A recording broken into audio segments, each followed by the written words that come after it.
Hello everyone, welcome back to my YouTube channel. Today I want to continue with my security manifesto, but I've been digging out some of the few things to what are some of those leaders they were saying, the promises during the election time, but one so listen to some of these leaders, what they were saying and what their plan was to make sure that they make Uganda secure. Last time I played Amama Mbabazi video. Today we are going to hear Maureen Chalia, what she said, and then we also want to listen what did our President Museveni said. So please, let's take a time and listen to these wonderful speeches. Thank you so much. How do we deal with regional insecurity? We actually get down on the round table. This country was formed in 1900 between the United Kingdom and the Uganda Kingdom. Everybody else was whipped, actually, to join the Uganda we have today. And Africa has been the same. All the countries were just cut off like pieces of cakes in the scramble and partition. And as a continent, we've never had an opportunity to actually get together and discuss these issues. All we have is models of our past colonial masters. Uganda has the British model. Rwanda would have the French model.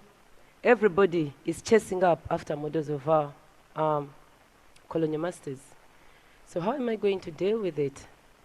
First, here in Uganda, I'm going to make sure we have regional peace in terms of the 15 natural kingdoms of Uganda. I'll give you an example.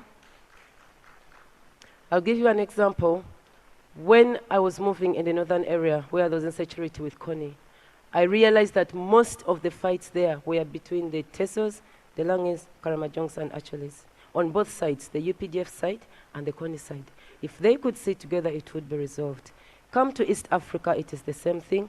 Come to Africa, it is actually the same thing. We need to mediate. We need to sit together. We need to stop running to the European countries all the time, even to solve problems that we can solve. We don't need America to come in and kill Gaddafi. We can actually sit with him and sort out those issues.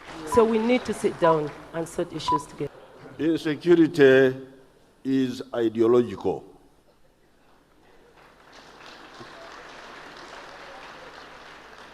If you have got people who believe in sectarianism, of religion, of tribe, they will generate insecurity because they will fail.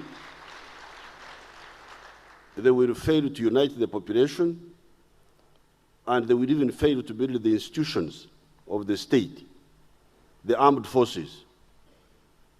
Yes, there may be some insecurity, even when you are democratic.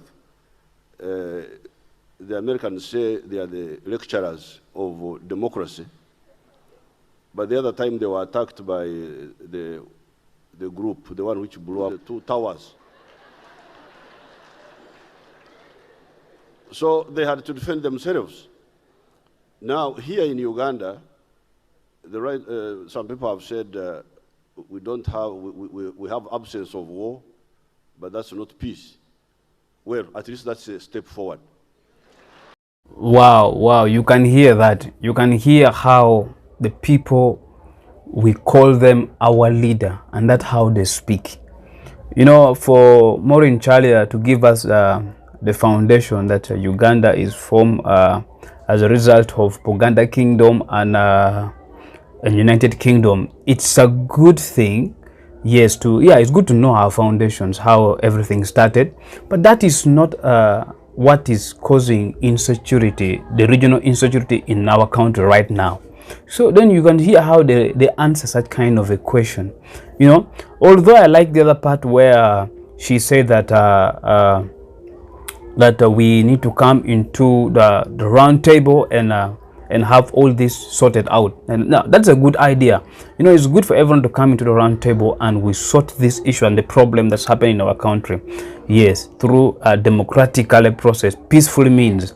Yeah, but then comes to my to my grandfather, yes, His Excellency Yoweri Kaguta Museveni, the one I want to challenge him. Yes, come 2026, you hear the way he's saying, yeah, insecurity is ideological.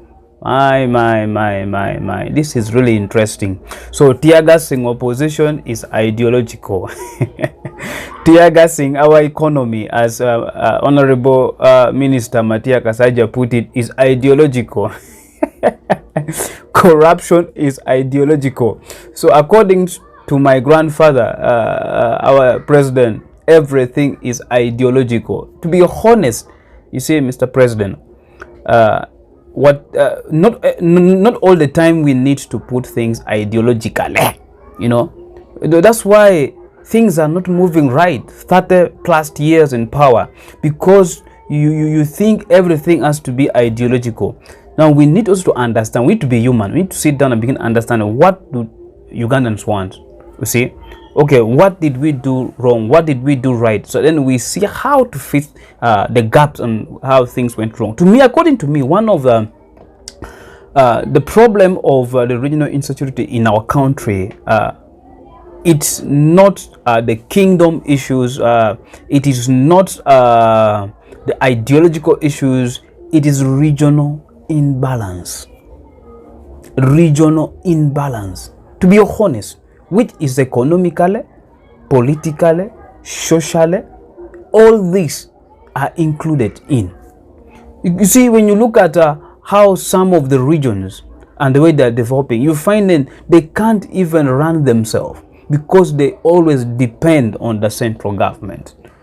Look at Gulu, look at Soroti, look at Lira, look at Mbarara, look at Masaka, look at Mbale, look at Arua. Just mention them. All of them cannot depend on themselves. Even the local government is so, because our government focuses on the one. We have centralized everything within one place, not at least using diversifications where we said, okay, let these regions be known for this. For example, let me give an example. Mbarara is so rich in animals, and we can say, okay, let's make Mbarara be the milk and meat productions region. You see that? Let's say the Busoga, the eastern side, and maybe the center, so on, be in these productions. And let's say the people of Gulu, you're good at this, let's have this. The people of Arua, we see this kind of activity suit you guys better, let's do this. Now that is the way to go. But the moment we all depend on one place, so what do you expect? Of course, you expect people begin rising up, you know, knocking here, knocking there, knocking there, at least to get attention of the central government, because that's what they want. Because if I don't knock my neighbor, I won't get that attention from the central government. So to me, it is the issue of regional imbalance, and in my government, I will have to make sure that every regions benefit from their own resources and developed. You know, not that the people have to come from Gulu, have to come from Soroti, have to come from Barara, Masaka. Mention them to come and find jobs here in Kampala. Can they develop their own place? You see, can they also sustain their own local government without even looking into the other side? Then at the end of the day, Uganda will go far. Uganda will go far. Ladies and gentlemen, it's just the starting point. Today I just felt like to talk about that point after listening to these people's confusions about the regional insecurity. And I promise Uganda, we shall be better. But this will not only happen if you guys don't support me. Please come in, support me, stand with me, and let us make Uganda a better place. Together we can. As long as we put effort together, we can build this country and make Uganda a better place. For God and my country, God bless you all. See you guys next time in my next video. Love you guys. See you guys.